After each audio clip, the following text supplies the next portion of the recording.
The next piece of critical power tool equipment you're going to need is a circular saw. A circular saw is actually, I mean, it seems like such a hack piece of equipment because they're inexpensive and you see them on job sites and that kind of thing, but they're actually really useful when it comes to cabinet building.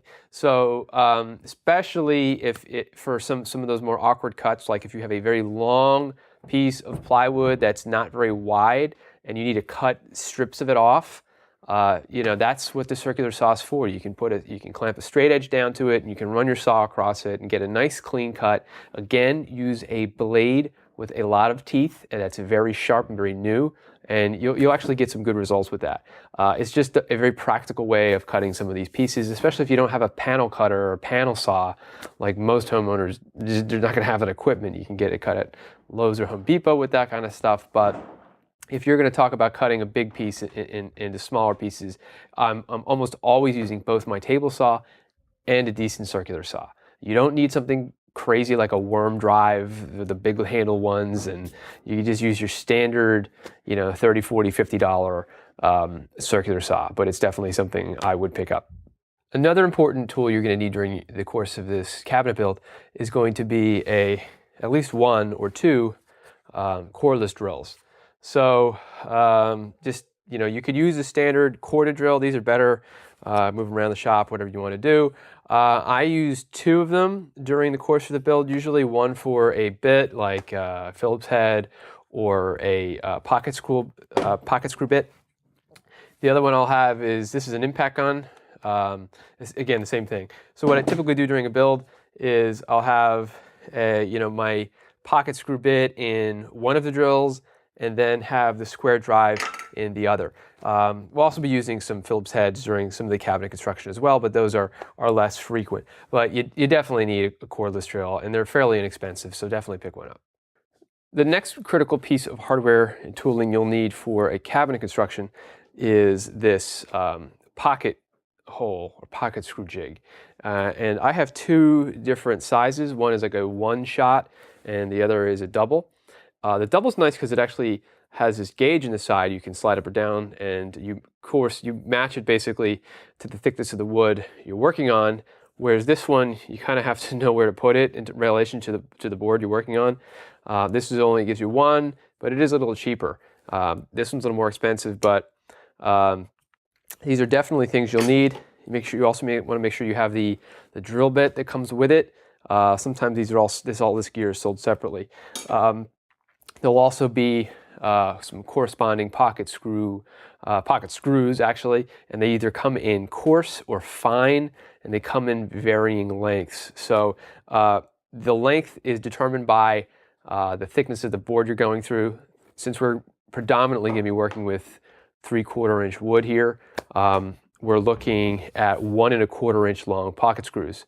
And if you're working with hardwood, which we will be using, hardwood face frames, then you want to get the fine threaded screws. If you're using softer wood like pine or fir or something like that, which most people aren't going to be building kitchen cabinets out of, to be honest with you, then you could use the coarse types of screw. And really, you could probably use either for a lot of the projects, but I think generally that's how they break down. You can buy either, but definitely pick up a pocket screw kit.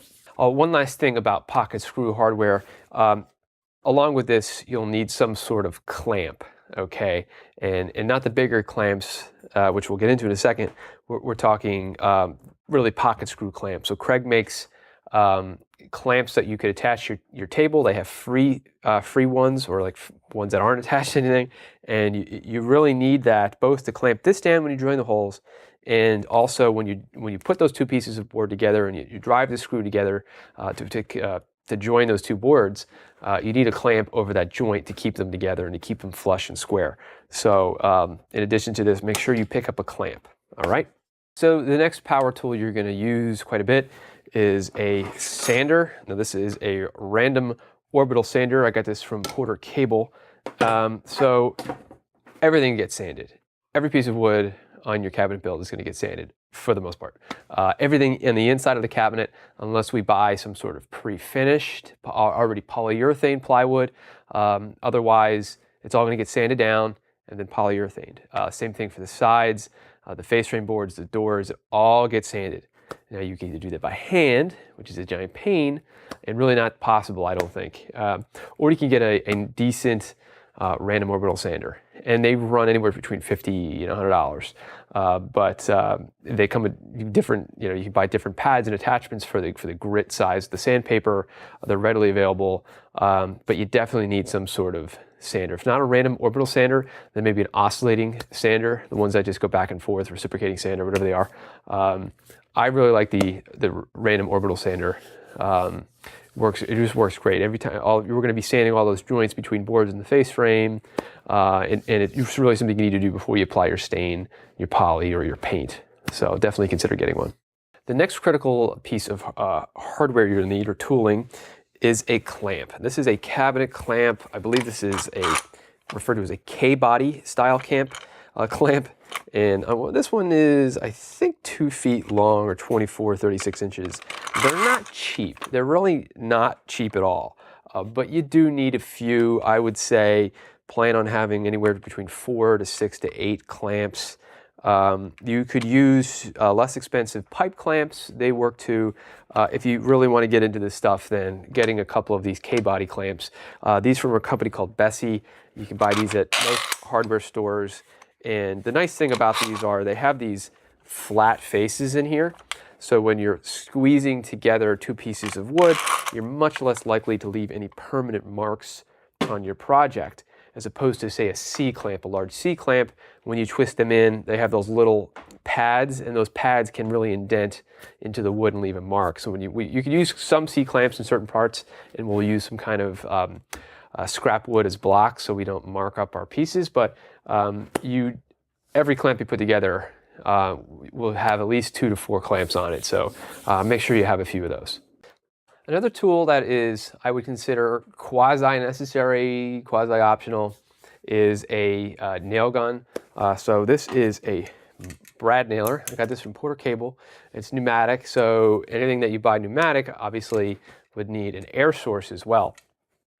So I'm going to use the brad nail gun in certain parts of the construction process to pin things in place. I almost always use either glue and screws or glue and nails. We're almost never going to be just screwing something together. It's almost always going to have glue. And the beauty of using the nail and the glue together is, that brad nail will hold 2 pieces together in a joint, make a very small hole that you can hide, and allows it to hold in place so you can move it around from table to table. You can put it on the floor and the thing's not going to fall apart. And then once the glue cures, it's never coming apart unless without breaking itself. So a brad nail gun's good to have. I think you can get a decent brad nailer in a compressor package for like $100 or $200. I have a monster compressor back there, if you can see that. That's more for like a garage.